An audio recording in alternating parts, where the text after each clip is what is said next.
For the last video in this series, I want to talk about hockey and how the conversation around sexuality in sports is changing.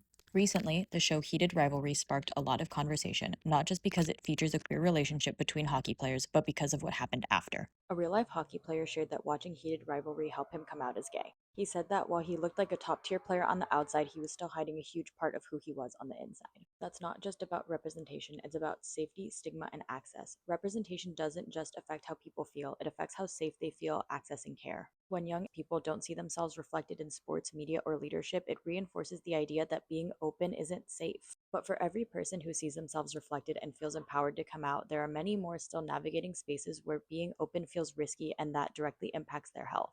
And when it doesn't feel safe to be open, people are less likely to seek the healthcare they need. That's why sexual and reproductive health isn't just about physical care, it's about identity, privacy, and dignity. Access to affirming sexual health care, STI testing, mental health support, and hormone care depend on more than individual choice. It depends on laws, insurance coverage, and non discrimination protections. For young people, especially, those protections aren't guaranteed everywhere. Whether someone can access affirming care often depends on their state, their school policies, or whether providers are legally required to treat them without discrimination. That's why moments like Heated Rivalry matter. When sports media shows queer athletes and relationships treated with respect, it challenges stigma and makes it easier for young people to imagine seeking care without fear. Sports culture has a huge influence on what feels normal. When visibility increases, like seeing queer athletes and relationships treated with respect, stigma decreases. And when the stigma decreases, people are more likely to seek care and ask questions.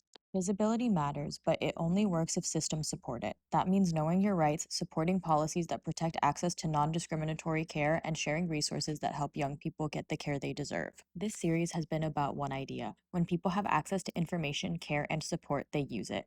The playbook for sexual and reproductive health is still being written. Some changes are moving us forward, others aren't. So keep paying attention. Whether you're an athlete, a fan, or neither, you can help normalize these conversations. Talk openly about sexual health with people you trust, support LGBTQ plus athletes and policies, and make non discriminatory care the standard, not the exception, because knowing what's changing and how it affects you is a part of protecting your health.